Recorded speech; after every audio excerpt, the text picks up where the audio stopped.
Hey, Stephen Fortner here for Piano Buyer, and today we're just going to take a quick look at my Dexibell Vivo S9 review unit. This is Dexibell's top-of-the-line stage piano. It's not a home piano, it's got no built-in speakers, but let's just look over the control sections, and then we're going to do some playing.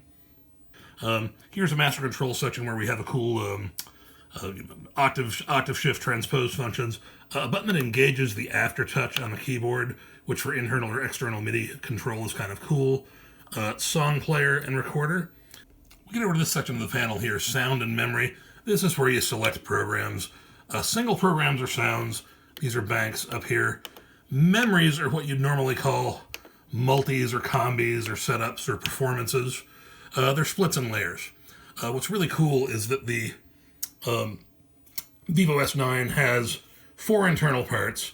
Coupled is like your layered part, lower is your split part, and you can have a pedal part for the lowest notes on your keyboard. You can set what notes those are yourself, or an attached MIDI pedal board.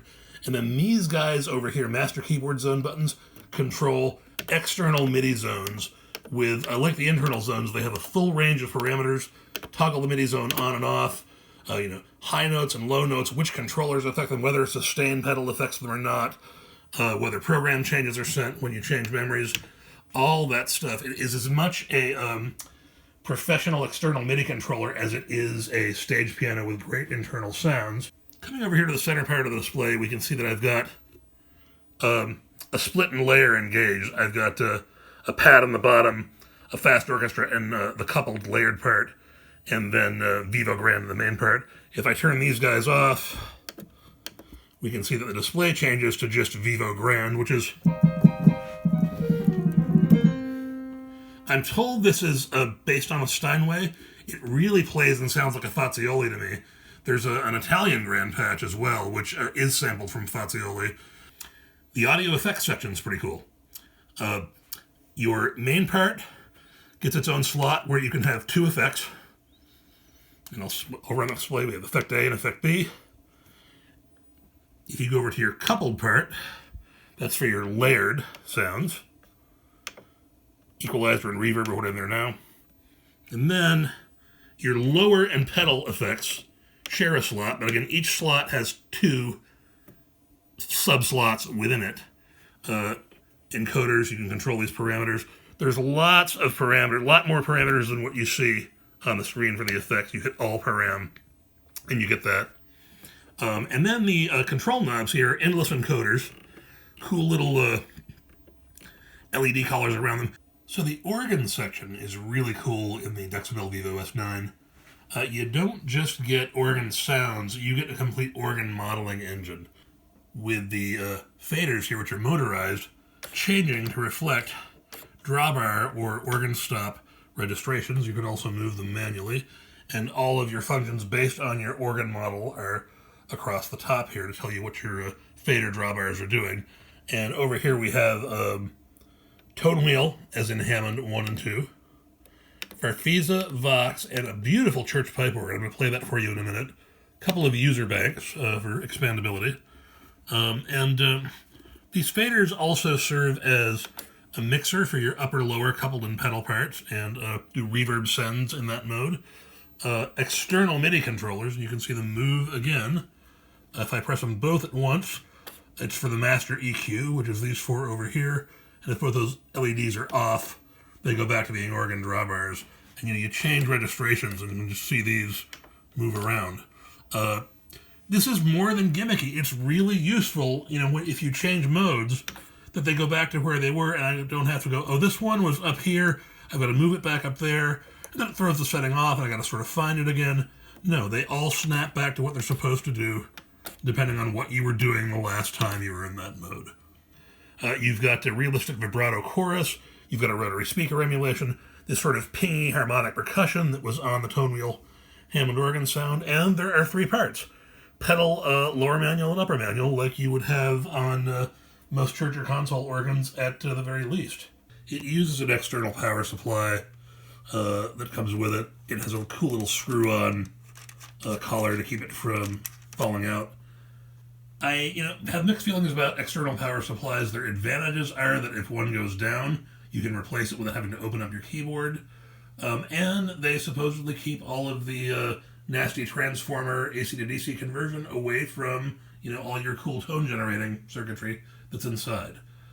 We have two sets of outputs, unbalanced and XLR balanced, which means, if you've got an XLR stage box on stage, you don't have to carry a direct box. I do wish there was a ground lift switch included with that, like you would see on a direct box, but XLR output's a really cool addition. 4 pedal inputs.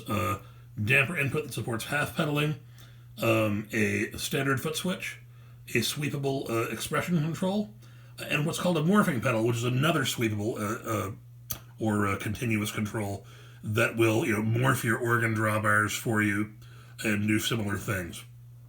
Morph one sound to the other. Getting over here, conventional 5-pin MIDI in and out, which is great because they want you to use this as a MIDI controller. We see the little inserts here for the included music rack, which I don't have installed. USB to the computer or to a memory stick.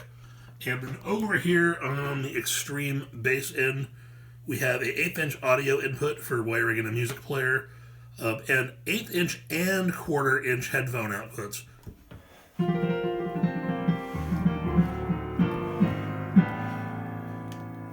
This is the main Vivo Live sound.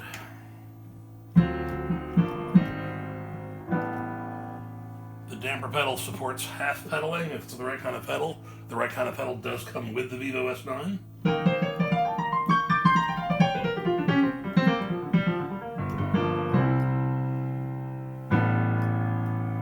It's a really, really nice piano.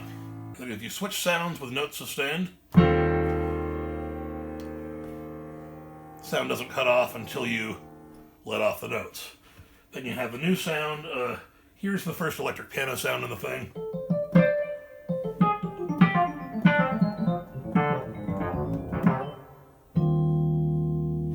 Hear a lot of bell in that.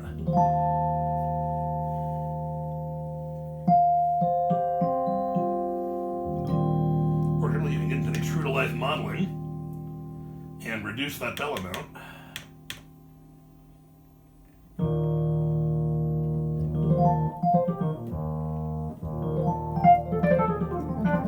Sounds more like my roads right there.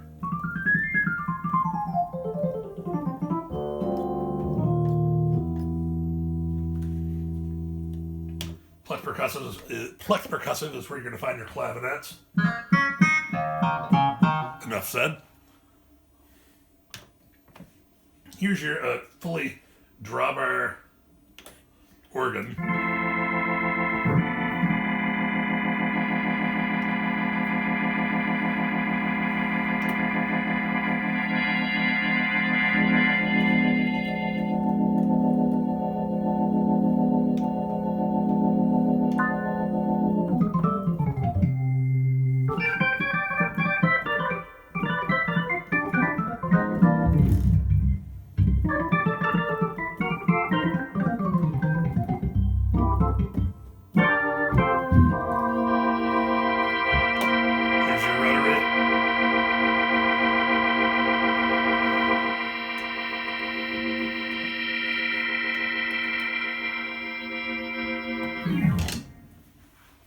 Pretty good organ simulation overall.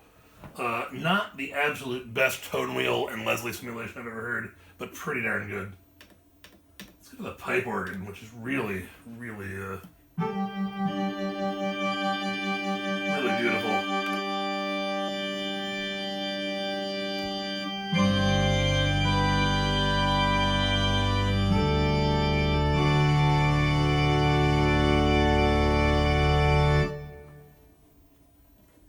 The faders now function as stops for the pipe organ, and you can get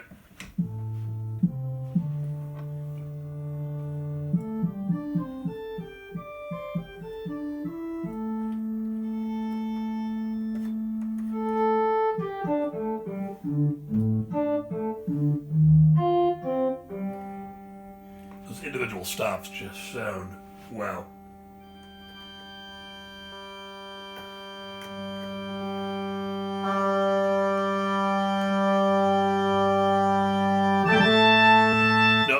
that's the no stairway of pipe organ.